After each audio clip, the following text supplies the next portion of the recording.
Hi Ellie. Hi, Teresa. 안녕하세요. 안녕하세요. So how are you today? Mana ka sa school? Okay, Ellie, you have delivery 2 chooks to go from Ichangunim. Please receive. Uncle Changunim, kamsamida. Bye-bye, Ellie. Bye-bye. Enjoy your lunch. Thank you. SJ kamsamida. SJ thank you for the jokes to go. Bye-bye. Bye-bye.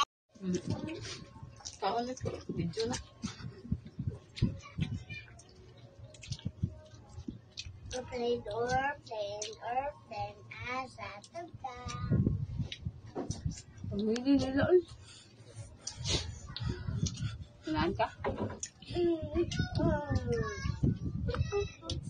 Okay, so please raise your hand sa katong wala ka appeal or haven't joined the quick live of Teacher Vivian earlier here in Saacdos. Because there is a snack left there. So we will gonna give it to the students who haven't joined the live earlier and haven't received a snack. So please distribute sure.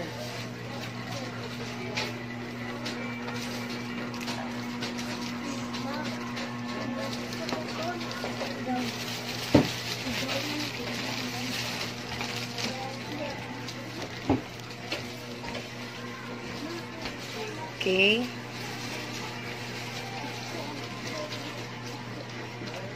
So again, those students who haven't joined the quick live of Teacher Vivian earlier here in Saacdos will receive the snack left earlier. Okay, 감사합니다. 감사합니다. 안녕하세요. How are you? I'm fine. And what about you, Jasmine? Not okay. You're not okay because?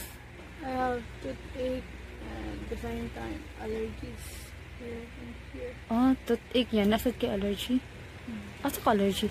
Sa Foods. foods? Tanong mo foods. Ano? So, kung kuan na ako ba, diba? Kung masubraan ako sa mga foods na kuan nga, bawal na ako ba kayo? Kana sila mo atake. Oh, okay. If permanente ang kuan magsulban sample na egg iyadi ka ang sa kuan kana na lang ko mga anak sa mga I know. Like 1 month ba kay straight nga kuan nga sudan nga bawal na ako kay matake siya. So, dapat everyday laila ichukag sudan. Dili sad kuan, depende ra. Depende. And then, what about your toothache? I have toothache since last week, so tomorrow will be 8 days of toothache. Ay, so 8 days na ugma. Then, did you take the medicine? Yes, but medicine. Okay, so if mawagtang na angol-ngol kay ipaibot na sa dentist ha. Okay, so today, okay. Nicole, did you receive the 1,000 pesos that was given by Im Sangwanim? Im Sangwanim rather. Okay, so the 1,000 pesos that you received last week, okay, kay sa imuha ng ate ha. Sa imuha ng Uni Jasmine. Okay.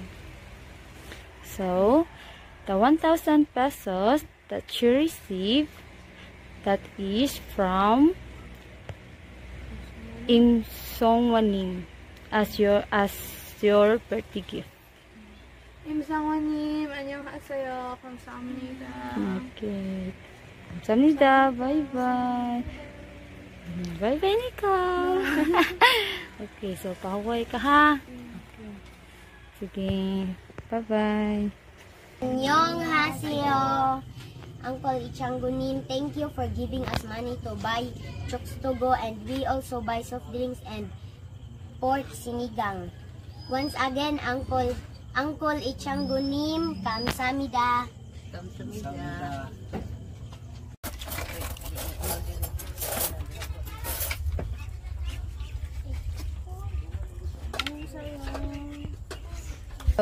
Kamsamida.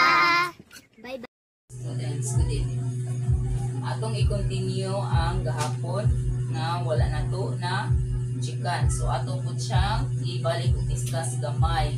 So para yun atong masabtan. So ang subject is a person or thing that has being discussed or described. Mauna siya ang paksa. Kung ingon tag predicate, the part of the verb of a sentence or clause containing a verb and stating something about the subject.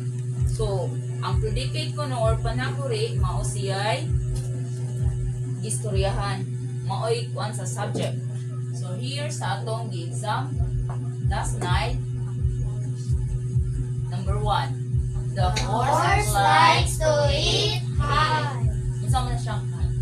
Other terms sa sagbot or grass. Ang hay. Okay. So, asa man ang subject ani? The horse. Okay, the horse is the subject.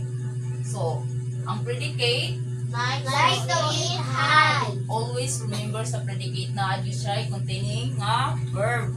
So, arita sa number 2. The students studied hard for the test. So, asa man ang subject? The student Okay, the students is the subject. So, nag-unsa man ang students? studied hard for the test. So, mauni siya ang predicate. Ang student, mao ang subject, then ang studied hard for the test is Predicate. the predicate. Number 3. My mom loves to eat very much. So, asang subject? My mom. My mom. So, always remember ha, first, making a sentence, it should be in a capital. Ang uban, wag kasabot mo sa capital. Dagkoon ang letra. Ha? Maunay capital letter. Big letter. Dagko nga letra. Maunay capital. Ha? Number 4. My dad's cell phone has fury ring.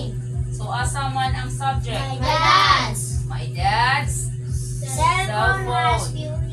My dad's cell phone. Mauna ang subject. Subject niya, predicate. Has fury ring. Mao ang predicate. Number 5. The bee drank the nectar from the flowers. So, asa man ang subject? The bee drank. The bira. Kay nga niya kaning drum, ari na ni siya mablong sa predicate. Kay kaning drum, sa mani? Verb. Past tense ni siya sa drink. Number 6. My parents said that I could get a dog. So, asa man ang subject? My parents Ang predicate? said that I could get a dog. Okay. Dali ra kayo sabton ang subject o predicate. Ang imo yung importante nga ibutang dili kalimtan. Dapat ang permirong litra o paimog sentence, it should be in a capital letter, big letter, or dagko nga letra. Sabot na Liza? Unsa ang capital? Dagko nga letra.